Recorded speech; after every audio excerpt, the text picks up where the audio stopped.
Every city hides a secret. Behind its bright lights and busy streets, ancient whispers still walk among us, spirits older than concrete, watching from the corners where light meets shadow. In Africa's great cities, they say the past never truly dies, it only changes address. And tonight, in the restless heart of Lagos, one woman will learn that truth the hard way. Her name was Tenny, bold, brilliant, and always in a hurry. She worked in a tall glass building downtown, her life a blur of meetings, data, and deadlines. To her, success was everything. She had no time for old stories or old spirits. But one night, as she took a shortcut through a narrow alley near CMS, the city reminded her that the world of man and the world of spirits were never truly apart. Her phone battery died, the streetlights flickered, the air grew strangely heavy. Then a whisper, "Tenny, you dropped something." She froze. The alley was empty. On the ground lay her office ID. She hadn't even noticed it had fallen. Heart pounding,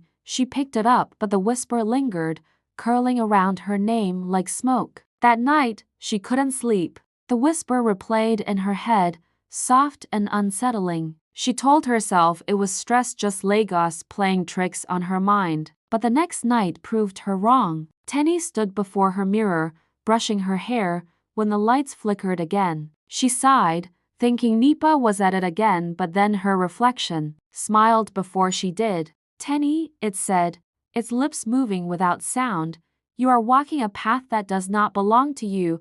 The brush fell from her hand. Her chest tightened. She ran, clutching her Bible, praying aloud. The mirror trembled and laughed. Not loud, just enough to make her skin crawl. The next day, she told her best friend, Kioma. "Babe," Kioma laughed, sipping her smoothie, "you need rest or maybe a boyfriend."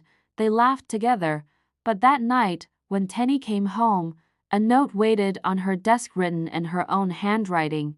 "Stop ignoring me." Her phone fell from her hand. Her reflection, faint in the window glass, smiled again. The shadows were no longer quiet. They followed her into the elevator, whispered through the hum of the AC, even echoed in her dreams. And every time she woke up, she found new symbols drawn on her mirror in fog, like fingerprints from another world. Finally, desperate for answers, Tenny went to a spiritual center in Yaba, a small, quiet house hidden between the chaos of traffic and the sound of generators. An old woman greeted her, blind in both eyes, but somehow, she seemed to see everything. "You are not haunted, child," the seer said. "You are remembered." "By who?" Tenny asked, trembling. "By the one whose story you carry," the woman whispered. She took Tenny's palm, poured red oil over it, and suddenly visions flooded her mind. A crying child by the sea, a woman with her face, a fire,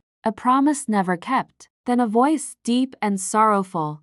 "Tenny, you carry my unfinished story. Tell it, or I will not rest." The lamp exploded. The room went dark, and in the flicker of dying fire, shadows danced like living things. The next morning, Tenny's neighbors found her sitting calmly by her window, smiling faintly, eyes distant. On her desk lay a new manuscript titled, "The Woman in the Mirror, Her First Story," her first book, and those who read it swore the words whispered as if they were written by two hands, not one. So remember this, my friend.